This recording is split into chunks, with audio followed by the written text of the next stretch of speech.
Comment ça va mon Alex? Ah, super Alors, forme, ce week-end. Grave, trop bien. bien. Bon, les températures ont chuté, Ouais, un petit peu comme le Bitcoin Ouais, d'ailleurs. bon, ben, c'est la vie, hein. Mais bon, C'est la vie. beaucoup de news. Hein, cette Ouais, semaine. beaucoup de news, vous allez voir, on a du lourd. Et pour vous en parler, on a Julien pour les fondamentaux. Et Alex pour la technique. Donc on va commencer, bon déjà, Le sommaire. le sommaire, mais surtout de nous activer une petite cloche ou un petit pouce bleu, s'il ça vous fait plaît, toujours il a plaisir. raison, il a raison. Voilà. Il a raison quand même. Je fais un peu la manche. Ouais, piqué, archin. Non, c'est qu'on vous fournit du contenu gratos, Oui. on travaille pas mal dessus. Oui. Et ça nous aide, nous. Hein. Donc, ça permet aussi de maintenir la chaîne non payante et sans pub. Donc, voilà, n'hésitez pas, activez la petite cloche ici. Voilà, exactement. Au sommaire. Je sais même pas par quoi commencer. Ouais, alors on va faire un petit récap de ce qui s'est passé. Voilà, des petites news, il y a eu beaucoup de news. Hein, quand même, FTX. cette semaine. Aussi, qu'est-ce qui s'est passé voilà, sur cette semaine, on va dire, qui est montée vraiment, Ouais. qui a baissé. On va aussi parler de quoi Il y a HFT qui arrive. Ah, ça, tout le monde a les yeux rivés dessus. voilà. C'est un très bon projet, on vous en reparlera un petit peu On va après. vous faire une analyse, comme d'habitude, BTC, ETH, très vite sur l'ETH, Ouais. qui est très corrélé, c'est pas passé des choses de ouf. Et en Petit sujet de la semaine. Alors, Max Pain Price, on va voilà. vous en parler un petit peu plus en détail. Ça va vous Exactement. aider, c'est un outil massif. C'est un très bon indicateur des gros du marché. Voilà, et ça vous permet de ne pas paniquer si vous faites du day trading ou du swing trading. On vous explique tout ça tout de suite. On va finir avec une météo et la pépite de la semaine. On l'a dit ou pas Allez, on le dit. AR. AR Web. Vous allez voir, c'est de la bombe atomique. C'est vrai que c'est de la bombe. Restez là, on restez commence là, ouais. tout de suite. Récap de la semaine. Alors, qu'est-ce qui s'est passé cette Ouh. semaine? Ouh, alors déjà, on avait quand même quelque chose qui est improbable. On a le LTC qui a pumpé. Bon, c'est rare, hein, voilà. Non, La mais vieille sinon, mémère. bon, il y a du Matic, AR normalement, Bon, principalement AR, on vous en posté par rapport à Meta, au groupe Meta qui avance Voilà, un peu. Facebook, On en on vous en reparlera. parle à la fin. Ça sera sa grosse partie. On a OKB qui est la monnaie de notre ami OKEX pour encore plus sécuriser, etc. Donc il a pumpé forcément. OKEX qui est sur une très très bonne période. Hein. C'est vrai, c'est, OKEX, j'aime vraiment bien Il y a cet beaucoup exchange. d'influenceurs Ouais. qui dirigent vers lui. Algo, bien sûr, avec Algo. le projet Algorand. Hein. On a un petit CHZ, bon, proche de la Coupe du Monde, etc. Forcément, ça attise un peu les Pour convoitises. les amateurs de l'UNC, on a un petit repli de 5% ici de l'UNC. C'est tout simplement dû au fait que Do Kwon, qui en ce moment rigole avec la police européenne. Ah, il est en Europe, il appelle la police. police à venir. Bon. Mais c'est surtout qu'il a tweeté qu'il envisage fortement de mettre des projets en commun, voire une fusion entre le Luna et le Lunce, le Luna classique. d'accord. Et ça fait un effet immédiat, mais du coup, il retrace derrière. Bon, Ça bah, nous c'est amène pas mal. du coup à notre cher. Qu'est-ce qui se passe en ce moment? C'est la cata! Non, c'est pas c'est la cata, c'est la catastrophe! C'est clair. Bah non, mais c'est vrai qu'on voit Meta qui avance là maintenant de plus en plus Ouais. sur, voilà, sur les NFT principalement. Donc il s'est associé Polygon, Matic. Ben là, Pour ça y est, faire il a quoi tombé les masques. Là. Ah, il a tombé, il le masque, a tombé les lunettes. Là, On y va. On Là, y il va. a dit on y va, j'ai fini de jouer. Bon, ok, on a perdu des milliards, mais on vous explique la roadmap. Exactement. Et c'est pas forcément bête le côté NFT, Instagram, etc. En tous les Donc, cas, dans sa roadmap, il est logique. Dans son mindset aussi, il a une vision, il s'y colle, ça lui coûte cher, mais en tout cas, il s'y colle. ouais, exactement. Après, on a quoi? Qu'est-ce qu'on a? Ben oui. Ah là aïe, là. aïe, aïe, le fight. Ah, ça a cogné un Aïe, peu. Hein. aïe, C'était hier. ah. Ah, ça a fait- Allez, je fais Sam, tu fais CZ. Aïe, aïe, aïe. C'est pas Non, répété. ouais, désolé, ouais, désolé. c'est pas répété, mais c'est vrai qu'il y a eu un petit clash. Ouais, entre Sam Backman-Fried, qu'on va appeler SBF. Hein, Voilà, ça sera quand même plus simple. et notre CZ, ami parce que CZ. c'est encore pire à prononcer. Donc voilà. Ou alors on dira entre FTX. Ouais, voilà, et entre Binance. FTX et Binance. Bah, en fait, c'est Tu très résumes, simple. tu hein. résumes Bah, publication d'un rapport concernant la trésorerie Alameda Research, qui est très très lié à FTX. Et Alors, juste pour vous dire, Alameda, c'est des fonds Voilà. de FTX. exactement. Et donc, en fait, ça a provoqué un grand mouvement de panique et de retrait, parce qu'en fin de compte, ils disaient, bah, voilà, on a beaucoup en trésorerie du FTT, FTX, T'es etc. pas en train de lire ta fiche, toi? Ben non, mais parce que c'est deux, trois petits. Non, je l'embête, j'adore l'embêter. Non, mais voilà, grosso modo, c'est que CZ, en voyant que potentiellement on pouvait encore plus dumper ce jeton, a préféré se retirer. Quand CZ se retire, forcément, ça fait un mouvement direct sur le jeton. Et surtout, c'est qu'il peut se passer que s'il y a un effet panic sell, ben forcément, Alameda Research pourrait être en défaut de paiement, donc en faillite. Pour être tout à fait honnête, moi j'avais mis, vous savez, on avait déjà fait une vidéo de rendement à 8%. Moi j'avais mis pas mal de TH chez eux à 8%. Ça tournait très bien. Bon, hier, voilà, il faut faire gaffe aux signes. Donc moi je les ai retirés, je pense provisoirement. FTX c'est du lourd, c'est le deuxième plus gros exchange. Donc pour moi, c'est une grosse FUD. Ça va pas aller très très loin, mais avec Terra Luna, on pensait aussi la même chose. On y a tous laissé, pour ceux qui étaient dedans, des plumes. Donc prudence, ça coûte rien de retirer provisoirement. Mais il y a un grand respect entre les deux organisations et les deux personnes qui sont mutuellement. Enfin, il n'y a pas de grands clash. Ils sont tous, enfin, ils sont respectueux. Ouais. Ça ne veut pas dire qu'ils n'ont pas fait des efforts. Pour résumer, vous l'avez bien compris. Donc Alameda, qui est le fonds de FTX, a révélé qu'en fait il avait beaucoup de jetons FTT. Ça fait peur, bien sûr, à CZ, donc Binance, qui en a beaucoup en stock et qui du coup s'est dit waouh, si on les libère trop, je vais les libérer parce que je veux pas que mes jetons qui ont une certaine valeur aujourd'hui puissent décoter puisque c'est centralisé sur le hedge fund Alameda. Et c'est vrai que ça, je le comprends très bien. Il a souvent de très bonnes, Mais bon, intuitions. il joue un double jeu aussi. Ah parce il a son propre exchange. Alameda a proposé de les racheter hors exchange pour pas faire dumper le prix.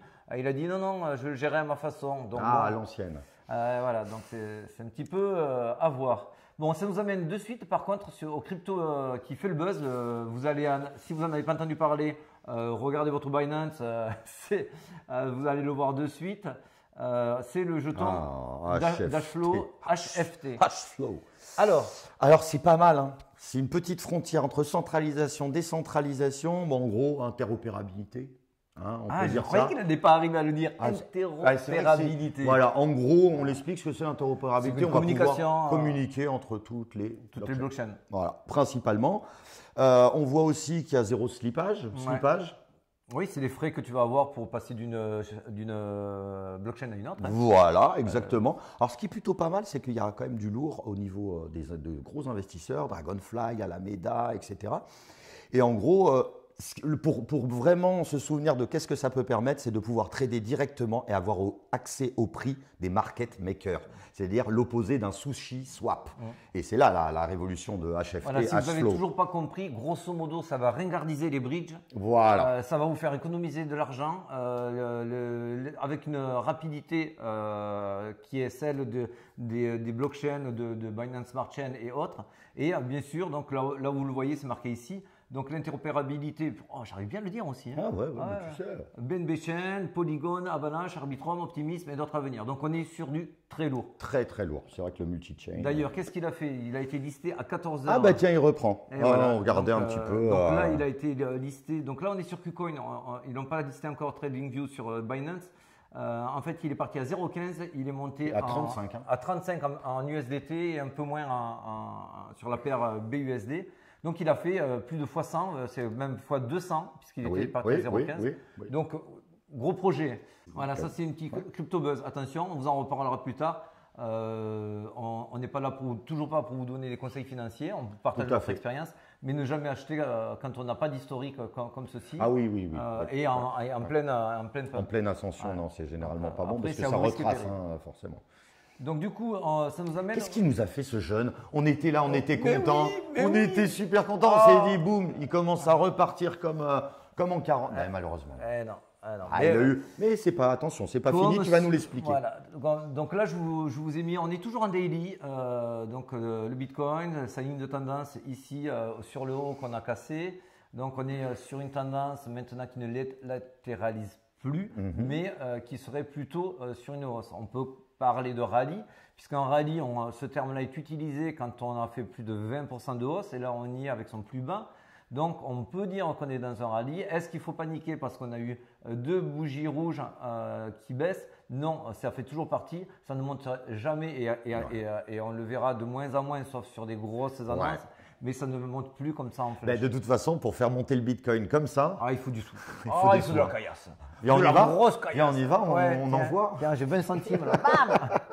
Donc voilà, Ouais. là, pour être plus sérieux, effectivement, ça fait plus d'une semaine qu'on a cassé la box que je vous ai tracée ici, qui était résistance et qui est devenue maintenant support. On voit bien que le support ici, il a tenu une fois, deux fois, trois fois, même quatre fois. On l'a dépassé, ça c'était fin de semaine dernière. Donc c'est devenu résistance. C'est devenu résistance. Je vous avais mis sa résistance ici qui était par rapport au bloc d'achat des vendeurs, des acheteurs qui étaient bloqués ici. Ouais. Donc du coup, on observe qu'on a un range, une respiration. Alors ça reste toujours en tendance haussière. On voit les tops. Je vais vous le dessiner. Hein, là. Ah oui, en plus, on est pour agrémenter ce que dit Alex. Tu vois les- En plus, on n'est pas des menteurs dans le sens, là, nous, on enregistre, il est 15h46, ouverture des marchés américains. Voilà. Là, comme je vous le trace, les sommets sont plus hauts et les creux sont plus hauts. Donc, pour l'instant, on peut techniquement dire qu'on est toujours en phase Bien sûr. haussière, que la tendance est encore haussière, tant qu'on ne vient pas casser. Par contre, si on fait si on fait ça, Ça sent moins bien, là, c'est moins bon. là, Je pense même qu'on pourrait péter le support, peut-être des 18 voilà. 000. On Donc, verra. s'il y a ça, effectivement, Attention. c'est pas bon. Donc, soyez vigilants, soyez très vigilants.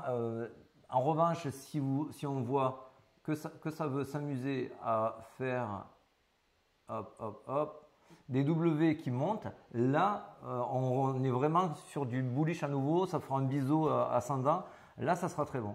Donc, soyez très, très vigilants pour résumer à ce support ici. Donc en gros, on regarde, là, vous qui regardez vraiment On les est en 20 500. 20 500. Voilà, Voilà. d'accord. Tant qu'on ne casse pas et qu'on ne confirme pas une casse en dessous des 20 500, pour l'instant, tout va bien. Pour l'instant, tout va bien. L'Ether, c'est exactement pareil. Hein. Il a ses supports ici aussi, donc on ne vous en parle pas plus. On reste toujours dans une bonne dynamique. Pareil, hein, comme tu disais, donc en gros, 1514, vaut mieux pas aller en dessous. Casser, voilà. Si tu fais bien de préciser, puisque vous ne le voyez pas forcément sur le graphique aussi clairement que nous, 1514 ou 1515 est le support à ne pas casser. Hop, hop. Très rapidement sur l'order flow, ça c'est très bon. On voit l'open interest qui baisse. Ça, c'est bien. Pour résumer, ça veut dire qu'il y a un peu moins de fous. De levier, du voilà. levier. Ouais. On les a dégagés sur la hausse. Ici, il y a eu beaucoup trop sur la hausse. Ah, on les a dégagés, ouais, fin octobre, quoi. D'accord. On Alors, reste, voilà, alors, on reste sur ouais. une tendance haussière, soit. On a aussi en macro le dollar index qui sort de… Bon, nous, moi, c'est le top. Ça, j'en suis. Ouais, Je pense, ouais. ça fait longtemps que je pense, Ouais. mais Eh ben, c'est toujours eh pas ben, validé. Je vais être d'accord avec toi. Eh bien, c'est pas validé. Pas Non, encore. c'est pas validé, mais je suis On est d'accord pas avec content. toi. On voit qu'il y a des M qui se dessinent. Je vais essayer de vous les faire voir plus précisément. On voit ici des M, hop, hop, hop, hop. Alors, on voit que ça fait ça. On voit qu'il y a un support ici, hein, la ligne Oui, rouge. tout à fait. Ça y rebondit dessus, mais c'est sorti de sa tendance haussière qui était parabolique. Voilà. Donc, si on la casse et on part vers le bas, ça va être très bon pour. Le Bitcoin, c'est un outil massif dont on voulait vous parler et ça va être le sujet de la semaine, le Max Pen Price. On l'entend souvent, quelquefois, beaucoup, sur certaines vidéos, l'emploi. Très peu savent s'en servir réellement. Ils s'en servent qu'à des dates très occasionnelles. Ouais, en fin de mois, en alors- fin d'année. Voilà, alors que c'est quand même un très très bon indicateur. Pour moi, ça fait partie des meilleurs indicateurs quand on sait le lire et quand on ne fait pas du copier-coller sur ce que nous présente le Max Pen Price. Je m'explique. Le Max Pen Price va vous donner une valeur moyenne qui est la valeur à laquelle il y aura les perdants sur les puts et les perdants sur les calls que tu vas expliquer tout à l'heure. Qui est le plus important. Qui est le plus important. Voilà. C'est là où il y aura le moins de dommages collatéraux pour tout le monde. Et cette valeur-là est une valeur moyenne qui vous donne grosso modo où est-ce que les acheteurs et les vendeurs, les puts et les calls se neutralisent. Donc là, bon, par exemple, au 11 novembre, il y a des expirations de ces fameux put and call et on a un max pen price à 20 500 ici. Et ces puts et ces calls, tu veux expliquer? Alors, put et call, c'est très très simple. Un call, c'est des paris. Hein, en C'est fait. des paris. C'est des paris. Et donc, par exemple, là, on va prendre exactement, peut-être le plus grand, voilà celui-là. En gros, il y a nombreuses personnes qui, eux, pensent que le Bitcoin va finir à 22 000. Pour la Donc date du ça, 11 novembre. Pour la date du 11 novembre. Mais en parallèle, de l'autre côté, on a des gens qui ont mis des puts et qui disent, moi je ne suis pas d'accord avec vos théories, les gars, moi je pense qu'il va taper 19 000. Et je mise. Je mise tant. Donc en fait, vous voyez la variation, le nombre d'argent qui a été misé déjà. Donc, et là, on va voir en gros là où le marché s'équilibre. Alors pour moi, il y a une balance. C'est vrai que le Max Payne, on va dire, c'est aussi l'endroit qui fait le plus mal. Donc c'est l'endroit où le marché aussi doit venir s'arrêter pour vraiment. C'est là où il y a l'argent en fait. Ouais, exactement. Là où est très mal utilisé, alors là ouvrez vos oreilles parce que pour moi c'est important, là où le Max Payne Price est très mal utilisé, c'est qu'on ne le contextualise pas. Je m'explique. Si vous êtes sur un marché de range, à savoir que ça latéralise. Le Max Payne Price, vous êtes sûr à 80-90% du temps, quand c'est des données avec plusieurs millions, des contrats avec plusieurs millions qui expirent, vous êtes sûr d'être dans le prix à moins de 5%, on est dans le range du Max Payne Price. Quand ça latéralise. Quand le marché pump, vous allez avoir le Max Payne Price qui va être toujours un petit peu à la traîne parce que le marché réagit après coup aux augmentations des prix. Donc par exemple, d'un coup on voit qu'il y a un rallye qui est en train de se passer, et bien le Max Payne Price sera un petit peu en dessous du prix moyen constaté. Donc, et à l'inverse, on enlève le donc. Cependant, à l'inverse, quand le marché dump, vous allez avoir le Max Payne Price, son prix qui va être un petit peu trop optimiste. Donc si vous m'avez suivi, en ce moment on latéralise mais en montant légèrement. Donc le Max Payne Price à 20 500, pour moi c'est une valeur entre la valeur réelle et pessimiste. Donc pour moi on serait entre 20 500 et un petit peu plus. D'accord. Et si le marché était à la baisse, pour moi, on serait sur un 20 500 et un peu moins. Un peu moins. D'accord. Parce que le Max Payne Price suit le flot. La tendance. Exactement. Ah, c'est intéressant. Ça, et pour résumer, donc soyez très vigilants à cela. Quand le marché est à la hausse, le Max Payne Price est un petit peu pessimiste. Quand le marché est à la baisse, le Max Payne Price est un petit peu optimiste. Bien, ça, ouais. Et il ne se trompe pas souvent. Mais il ne vous met pas à l'abri des gros cracks. Oui, bien sûr. Oui, voilà. Demain, il peut être à 14. On peut aller à 14. C'est pas parce que le Max Payne Price a mis 21 000. Mais il bougera. En tout cas, le Max Payne Price. Donc voilà, on est sur Based Money. On vous le donne. C'est un outil massif. Ouais, il faut savoir le lire. Et ça vous évite aussi de paniquer en se disant waouh, c'est monté à 21 500. J'ai des shorts. Je vais me faire sortir. C'est sûr que ça va continuer à augmenter. Ça peut vous donner une respiration. Ça peut vous calmer. Calm down, comme ils disent les Anglais. C'est là où on devrait atterrir. Voilà. Donc ça, c'était notre explication sur le Max Payne Price. Donc on vous le redit, pour la fin du mois, c'est prévu le 25 novembre. Il y a beaucoup d'expirations. On est sur des dizaines et des dizaines de millions.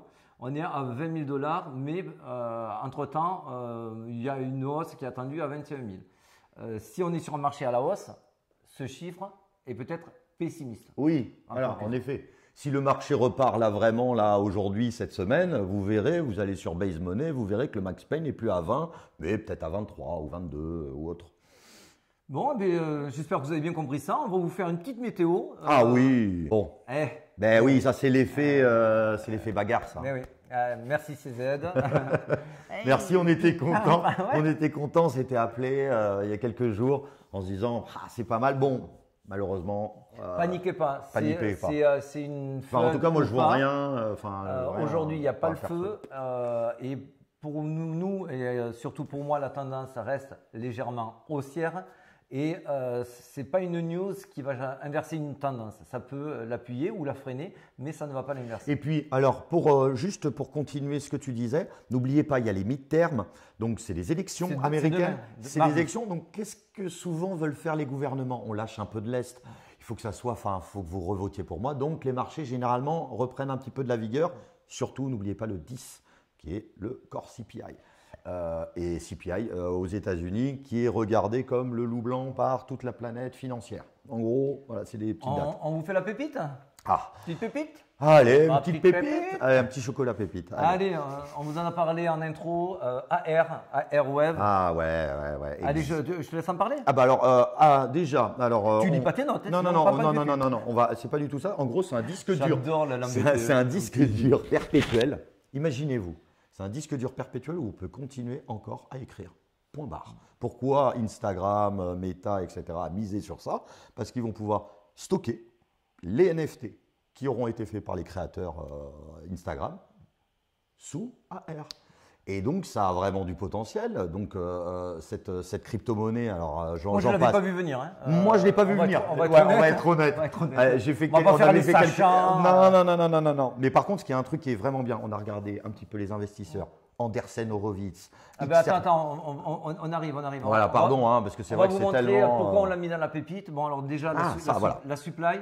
Magnifique. Là, on est à 66 millions de supply max, on y est quasiment. Pour rappel, un bitcoin qui en a 21 millions, il est à combien là aujourd'hui? 20 000 balles. Voilà. Bon, on voit, alors ça, c'est génial. C'est barbare, mais pour vous expliquer, plus c'est linéaire, plus ça veut dire que les jetons sont stables. Il n'y a pas d'inflation. Quantité, un volume qui est mis en circulation. On ne va pas vous diluer, en gros, vous n'allez pas voir, on est passé de 14 à 1. Tu te rappelles la grenadine? Ouais, c'est vrai. Oh, tu peux la refaire? Oui, allez. Non, mais ça marche aussi, même avec les voitures. Tes sneakers, il adore les sneakers. Vous achetez une paire de 100 sneakers.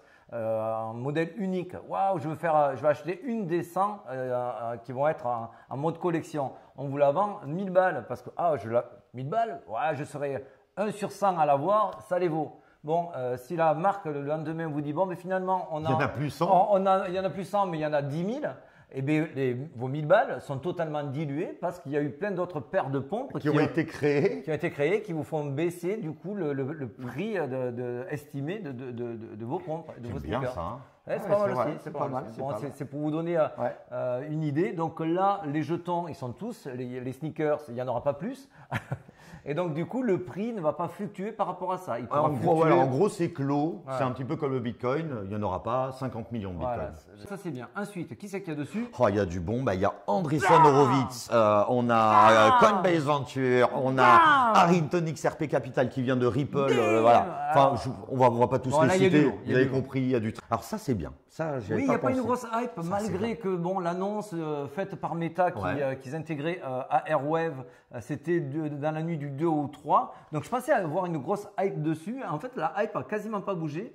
Vous voyez, ici, on est encore à plat. Ce qui est très bien en soi, ça veut dire que le jeton n'a pas donné tout ce qu'il pouvait donner. Non. Parce que tout le monde n'est pas dessus. Et c'est très bien. Et c'est très bien. Quand il n'y a personne, c'est là où on peut gagner de l'argent. Quand il y a trop de monde, c'est là limite il faut vendre. Voilà. Alors techniquement, qu'est-ce que ça donne? Alors là, ça je voulais le savoir. Alors là, on est en weekly. Chaque bougie représente une semaine. D'abord, la localisation. Rappelez-vous, on avait fait une vidéo la semaine dernière. Il faut 3 points. Localisation, momentum et… Localisation, momentum et… structure. Ah ouais, tu vois, j'ai pas pris la leçon. Donne-moi tes doigts. Bim. Au coin la prochaine fois. Donc, la localisation, je vous ai fait le Fibonacci. Pour ceux qui ne savent toujours pas, c'est un outil qui nous permet de savoir les zones clés pour investir. Ouais. C'est utilisé par les professionnels. Et notamment, ça vous donne la RLZ, c'est la zone de rechargement, la zone où on peut acheter professionnellement un jeton et ne pas l'acheter sur la hype quand ça augmente. Donc, on est en dessous de la RLZ, c'est plus que bon, c'est très bon au niveau de la localisation. Au niveau du momentum… c'est pas mal, bon, c'est pas validé, on peut rien dire. C'est pas validé, mais on voit ici que sur le momentum, on a un W qui a été validé sur le MACD. Donc, au niveau du momentum, c'est validé. Si je vous mets le carré bias, tac, c'est en train de croiser pour venir vers, donc bien, ça vous fait aussi une seconde… Et alors, tu leur donnes une petite zone où ils peuvent acheter, où ça peut être sympa? Alors, exactement. Oh, mais là, tu me fais tout mon boulot, j'adore. Oh non, c'est parce qu'il me plaît celui-là. Mais oui, je sais pas, il me plaît. Alors, j'en ai pas pris, moi, j'en ai pas. Bon, il faut savoir, si vous voulez pas vous prendre à la tête, aujourd'hui, il est déjà achetable. Je vais vous le mettre en daily pour que ce soit un peu plus visible et que vous compreniez un petit peu plus où je veux en venir. Voilà. Donc la boîte violette au-dessus, c'est la boîte dans laquelle il ne faut pas aller au-dessus pour acheter. Mais tant qu'on est en dessous ou dedans, la localisation est bonne pour acheter. Donc en daily, qu'est-ce que ça nous fait? On voit que vous avez des W daily qui sont formés. Si je vous rapproche de la structure, ce qui est intéressant, c'est d'avoir ici le break qui se confirme au-dessus de ce point-là. Et là peut-être on voit un sacré trou, quoi. Voilà, alors… pour moi, il peut y avoir un wake off check. Le wake off check, c'est quand ça pump, il y a une respiration, on va essayer de récupérer les liquidités pour mieux repartir. Donc, si vous ne voulez pas vous prendre la tête, vous pouvez réinvestir maintenant, si c'est un projet qui vous plaît, faites vos propres recherches. Ouais, exact, Dior. Le fameux Dior. Hein. Mais pour moi, il reste très intéressant. Là, franchement, acheter dans là, ce que tu es en train de montrer, c'est cadeau. Hein. C'est cadeau. Franchement, moi perso, parce que j'aime bien optimiser, le wake off check, il va se situer aux alentours des 11. On a un trou dans la value. Moi, je me mettrais peut-être une position d'achat entre 10 et 11. Voilà, et ça ne veut pas dire qu'il va y aller. Ça ne veut pas dire qu'il va y aller. S'il n'y va pas, c'est pas grave, mais j'aurais fait un hold-up. Voilà, ça c'est vraiment au niveau technique ce qu'on pouvait vous dire.